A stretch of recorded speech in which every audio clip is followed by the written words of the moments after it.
Hello, and welcome to another LeaseDefend podcast. This is season 1, episode 4. Today, I will be discussing something that most landlords never want to discuss, and that is horror stories of tenants. I'm going to quickly, and not meant to scare you, but give you some idea of some of the horror stories that I've had personally that can come out of dealing with tenants and how I learned to avoid these types of problems after the problem happened. You always get better after you have had an issue and you start to deal with it. So let's get started. So I have so many horror stories to that I can bring up. But the one I'm going to discuss today is an oldie but a goodie, I guess, as far as the horror story goes. Back a couple of years into real estate, I think I was maybe 3 or 4 years into real estate investing. I had purchased a property. Now, this was the first mixed-use property that I had ever purchased, and I got a great deal on it.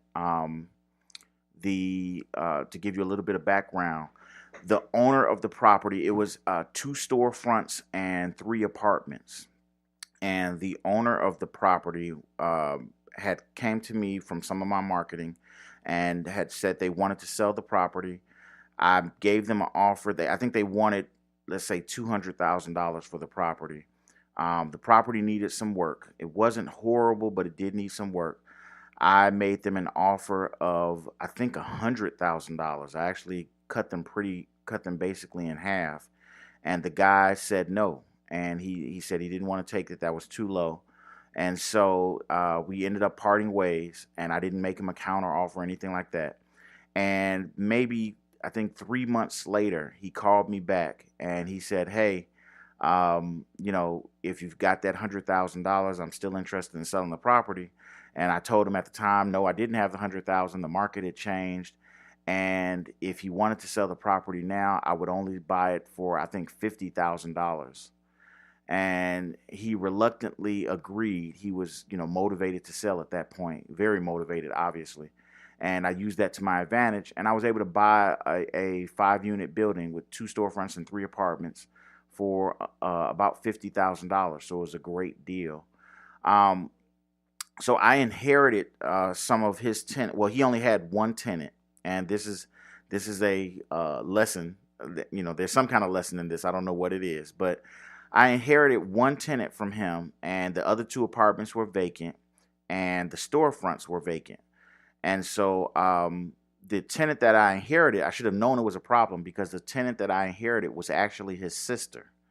And going through everything that I was going through, I looked at all the paperwork, had gone through everything, and I was so happy at the time to be getting such a great deal on the property that I did not complete all of my due diligence, and I did not ask to see a copy of the lease that he had given his sister. So, long story short, comes to the when we did the closing, we finished the closing and everything. And I went to talk to the sister to let her know, where she could start sending her payments, and that I was her new landlord and what would be going on. And I went through my paperwork and got a copy of the lease. And the brother had 4 or 5 days before the closing, he had given her a new lease where her rent payment was $100, and it was a 2-year lease. So they were trying to basically let her stay there for 2 years, only paying $100 a month in rent. Now, this property wasn't in the worst area, but it definitely was not a $100 a month rental property. The units probably rented for, I want to say, $800 at the time. Was about the going market rate. These were 2 or 3 bedroom units, and they had a full bathroom, full kitchen. They were nice units. They weren't bad units. So to rent the unit to her for $100 definitely did not make sense. I talked to my attorney, and he said, well, this is the lease, and you purchased the property, and you did not object to the lease, so you kind of have to stick with it. So I was kind of stuck for a second, and what I ended up doing was I told her, I went through the lease thoroughly, and I found that there was no leeway for being late on the rent. So I told her, what I ended up telling her was that in order for her to pay rent, the only way for her to pay rent was to walk it into my office in the suburbs. And now the property was in the city, and my office was in the suburbs, so she would have to basically drive about 20 miles to my office, and she had to drop it off on the first of the month before 3 o'clock, in order to, make sure her rent was paid. Man, now my hopes with this was that she would be late, even if it was 20 minutes late, and as soon as she was late, I would issue a 5-day notice and I would terminate her lease for failing to pay rent. And she assured me that, she would have the rent in. And the first month, she forgot to pay. She forgot to pay on time. She called me on the second and said that she had gotten busy that day and she would be dropping the rent off. I told her, don't bother. Her lease had been terminated and we were filing for eviction. And so she screamed and hollered and everything. And she got upset and irate. We went to court. And I typically do not like going to court on tenants, but we went to court, and in court, she explained the whole thing. The judge, luckily, he agreed with me in the fact that he said that obviously the brother had tried to do something slick with letting her stay there for a 2-year lease at $100 a month. So he granted me the eviction, and he said I could either do the eviction or I could charge her a reasonable rent and she would have to pay it. She reluctantly agreed, and I decided that, it would make more sense to try to keep the property occupied with a tenant that was already comfortable with the building. So I told her that she could do a new lease. It would be a 1-year lease and that her rent would go up to $800 a month. But I was very careful in how I crafted it, and I said that I wanted to put a stay on the eviction, that if she did not make payment on time in the first month, or I think the first 60 days, if her first 2 payments weren't on time and current, then I could finish the eviction, so I would not have to go back and file a new eviction. And that was a very key point right there, because the first month she brought me $400. And when you're dealing with tenants, this is a very common thing that people, when you're dealing with lower income tenants, they a lot of times will try to piecemeal you rent, in the hopes that if they give you something, they're showing a sign of good faith that they're going to try to pay you. And I will say from my experience, every time I have piecemealed rent from a tenant, it may work for a month or maybe even 2 months or maybe even 3 months, but every single time that tenant has defaulted at some point on rent.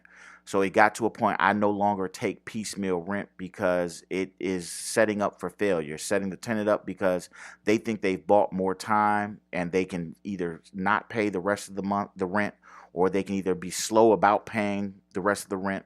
It just never works out with getting piecemealed rent. And she gave me $400 the first month. I went back and went right back to the judge. I took the $400 check directly to the judge and said, she didn't make her payment, and I'd like to keep this $400 as a default settlement and finish up with the eviction. And the reason I did that is, one, because I'm a landlord. I do not like giving back checks to anybody. And so the judge agreed. He let me keep the $400 as a default judgment, and I was able to evict her and get the property back. So that is not a horror story, but it is a horror lesson, I guess, in the fact that you always want to check your leases when you're buying a new property and make sure that the lease is something that you're comfortable with. If you are not comfortable with that lease or the terms of that lease, then you can put a stipulation in your agreement that the landlord or the owner will have to file eviction, or that they will have to terminate the lease, or you can let the tenant know that they can't, you won't honor the lease once you do the purchase, and kind of go from there. But that's a lesson. So that's just a quick story of one of the horror stories that I have. I have many others, and so I think once a week I'll start to tell one of my tenant horror stories and what I did to fix it. But that's the lesson for this week. Make sure that you check your check your leases before you close on the property, and do a day before the sale walkthrough on every property, just to make sure that the property is what it's supposed to be. That's very important, and that's the lesson for this week. So I hope you've enjoyed this quick horror story lesson. I hope it's made you aware of some of the things to look out for. I can't wait till next week when I can talk about my next horror story, because I've got one that deals with the fire department, the police, and a tenant. And it's a very interesting story. So until next time, I will talk to you soon. I look forward to speaking with you. If you have any comments or your own horror story that you'd like to share, then please, by all means, drop it in the comments section below. The best horror story, I will try to get that person on the show to discuss and explain their horror story and how they fixed the problem once it happened, and what can be done a lot of times to avoid horror stories in the beginning. But I'd love to discuss it with you. So until next time, this is Art Veal with LeaseDefend signing off. I wish you the best and happy investing.